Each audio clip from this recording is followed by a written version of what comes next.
शागिर्द हैं हम मीर उस्ताद के रासिक, शागिर्द हैं हम मीर उस्ताद के रासिक, उस्तादों का उस्ताद है उस्ताद हमारा। नमस्कार, केवी स्टूडियो के इस खास मुहिम कहता बेगूसराय बढ़ता बेगूसराय में आप तमाम दर्शकों का मैं कवि नीलेश हार्दिक अभिनंदन करता हूं, वंदन करता हूं और खैर मकदम करता हूं।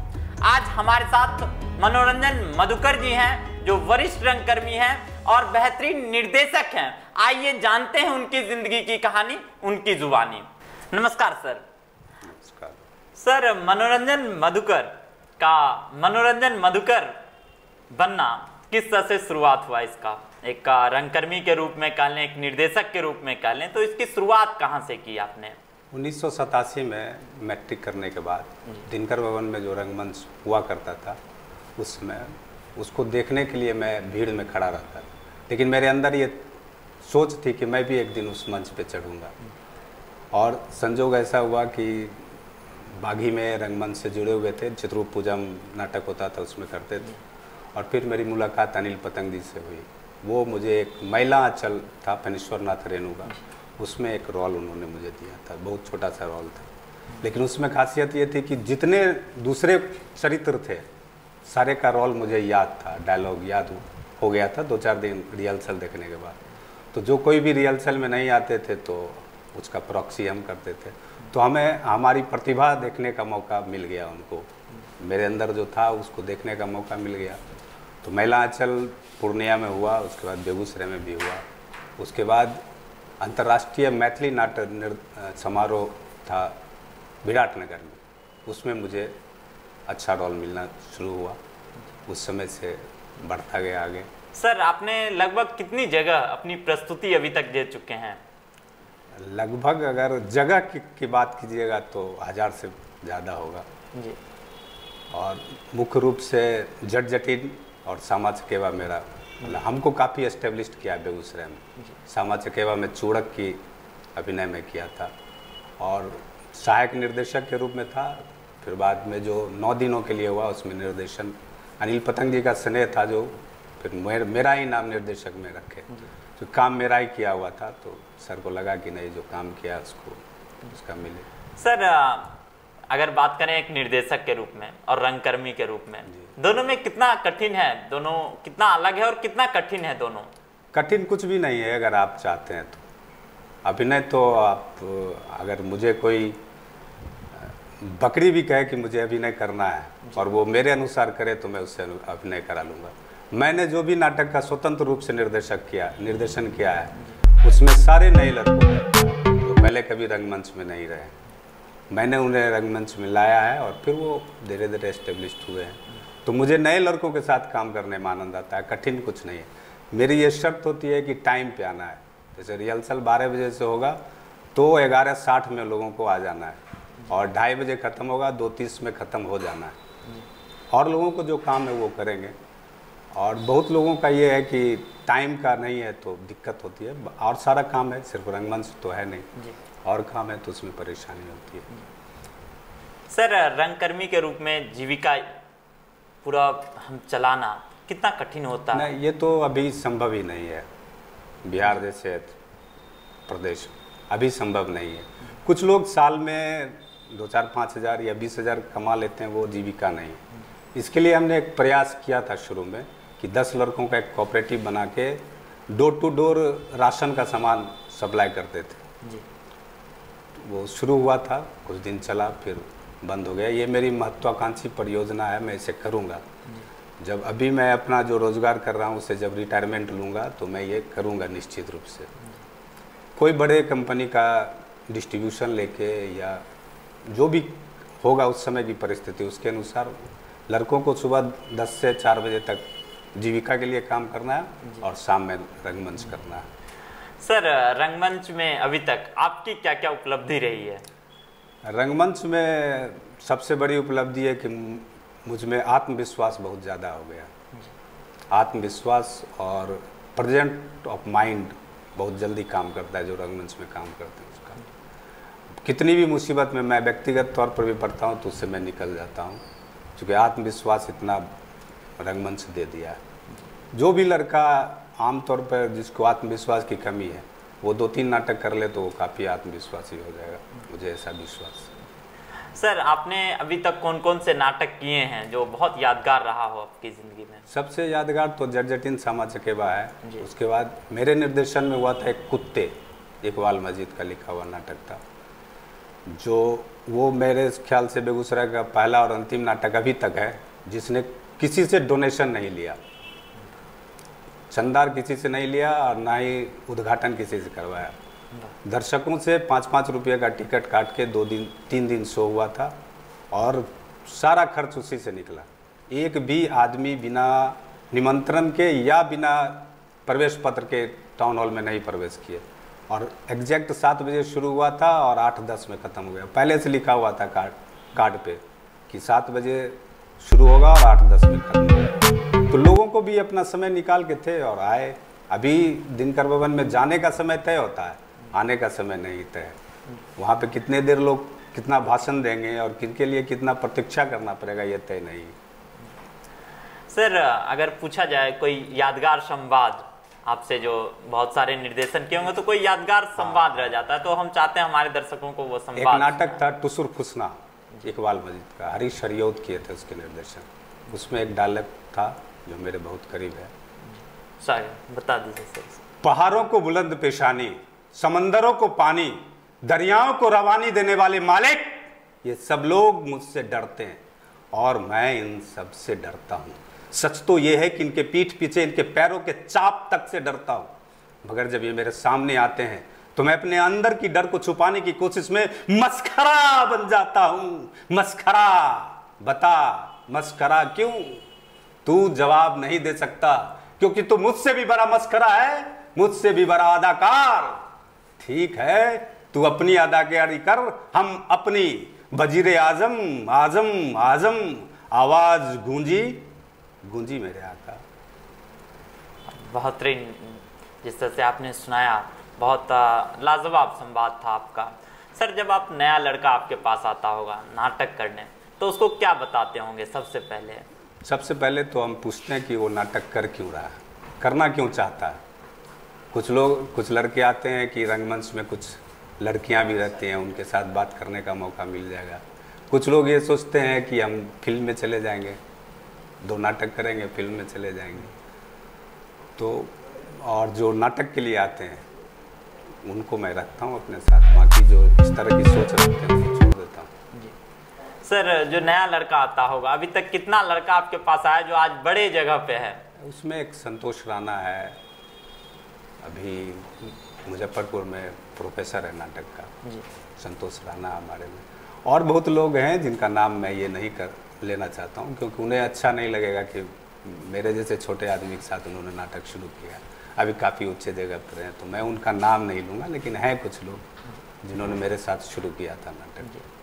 सर अभी के वर्तमान नाटक में अगर पूछा जाए कि सरकार कितना सहयोग करता है तो आप क्या कहेंगे? अभी कितना करता है अमाउंट वाइज तो मैं बता नहीं सकता हूँ, क्योंकि मैं कभी उसके लिए प्रयास ही नहीं किया। मैं कभी अनुदान पे नाटक करने का प्रयास ही नहीं किया। मैं नाटक जनता के लिए किया हूँ, जनता से ही सहयोग लेके किया हूँ, और 5 रुपया 10 रुपया 50 रुपया से ज़्यादा मैंने किसी से रंगमंच के लिए नहीं लिया आज तक। तो ये मैं नहीं बता सकता और मुझे वो अच्छा भी नहीं लगता। मैं सिर्फ उस नाटक को देखने जाता हूँ, लेकिन उसमें मेरी सहभागिता नहीं होती। सर अभी तो आप बहुत बड़े नाटक कर्मी हो गए, बहुत उम्र हो गया, लेकिन जब शुरुआत आप किए होंगे तब कितना कठिन लगता होगा नाटक करना? उस समय कठिन था क्योंकि सारा काम अभिनेताओं को ही करना था, चंदा भी करना था, फंड इकट्ठा करना था, और पर्दा टांगने से लेके लाइट टांगने तक सारा चीज़ करना पड़ता था। क्योंकि उस समय साधन थोड़ा कम था, अभी तो सब चीज़ है, हायर हो जाता है, सब चीज़ लोग कर देते हैं। सर अगर पूछा जाए तो अगर आपको उंगलियों पे नाम पूछा जाए नाटक का, कौन कौन सा नाटक अभी तक आपके जहन में है, तो कौन कौन से नाटक हैं? महिला चल रहा है पहला नाटक, जी। जट-जटिन है, सामा चकेबा है, कुत्ते है, टुसुर फुसना है, गबर घिचोड़ है, ये सब नाटक याद है अच्छे से, उसका सारा संवाद अभी तक याद है। एक नाटक है अनिल पतंग जी का लिखा हुआ आज का अभिमन्यु, उसको भी मैंने कभी 500-600 प्रदर्शन किया है। आदाब है, 2 के साथ कर देते। सर आप देश भर में पूछा जाए, आपने कहाँ कहाँ अपना प्रस्तुति अभी तक दिया है? कटक में दिए हैं, पटना में दिए हैं, दिल्ली में दिए हैं, यही सब जगह है देश। सर जब बाहर जाते होंगे और वहाँ के दर्शकों को देखते होंगे, बेगूसराय में देखते होंगे, तो मज़ा कहाँ आता है? बेगूसराय के दर्शक बहुत ही शुद्ध दर्शक हैं। ऐसे दर्शक आपको शायद कहीं नहीं मिलेंगे। तो बेगूसराय में सर आपका पूछा जाए कि सबसे अच्छा शो कौन सा हुआ जो अभी तक आपके जहन में है कि ये वाला शो? जितने नाटकों का मैंने अभी नाम लिया लगभग सब बहुत अच्छा रहा, काफ़ी चर्चा हुई है। सामा चकेवा का तो काफ़ी चर्चा हुआ, उसमें मेरा चूड़क का रोल था जी। तो मतलब लगभग 2 साल तक लोगों के जहन में चूड़क याद था। उस समय गुप्तेश्वर पांडे एसपी हुआ करते थे बेगूसराय के। वो मुझे जब भी कभी रोड पर, ऐसे मैं पैदल ही चलता रहता था, जब भी कभी देखते थे तो चूड़क ही कह के पुकारते थे। अगर आपसे पूछा जाए कि कोई ऐसा संवाद और भी जो जहन में हो, तो हम चाहते हैं 1-2 संवाद और सुना दें दर्शकों को। एक आज का अभिमन्यु का डायलॉग है जी। इंटरव्यू देने के लिए जाता है तो उसमें, sir may I come in? Yes yes come in. What is your name? Sir मेरा नाम शंभू शंकर है। Tell in English. हिंदी में काम नहीं चलेगा? नहीं नहीं, चोरी से पास किया हुआ। No no sir, I am able to speak in English. You may ask what is your caste? Caste? Sir is it necessary to express my caste? It is not sufficient that I am Indian. No no my dear, the post are reserve for several caste. नहीं चाहिए मुझे ये नौकरी। क्या बात है sir.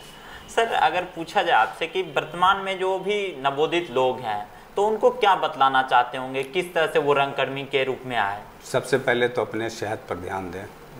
आप अभी देखेंगे बहुत से रंगकर्मी का आवाज़ लग जाता है डायलॉग बोलने से। वो अपनी आवाज़ के लिए एक्सरसाइज करें, योगा करें और रंगमंच को सीरियसली करें। इसमें भविष्य अब बन रहा है। सैद्धांतिक चीज़ें पढ़ें जो मैंने नहीं पढ़ा। मैंने अपने जीवन में सबसे कमी अगर रही तो मैं सिद्धांतिक चीज़ नहीं पढ़ा, जिसके कारण मैं जितना जानना चाहिए नहीं जा पाया। वो पढ़ें और बहुत सा स्कोप है। NSD है, श्री राम थिएटर है, बहुत जगह है जहाँ पे जॉब के तरह लोगों को मिल जाता है काम, अगर आप में क्वालिटी है तो। सर अगर वर्तमान कलाकार जो भी कर रहे हैं तो उनका फ्यूचर कितना ब्राइट होगा? वो किस तरह से लेते हैं। अगर वो फिल्म में जाना चाहते हैं तो वहाँ के लिए तो माया नगरी है, वहाँ कुछ कहना मुश्किल है। मैं भी वहाँ से लौट के आया हूँ जी।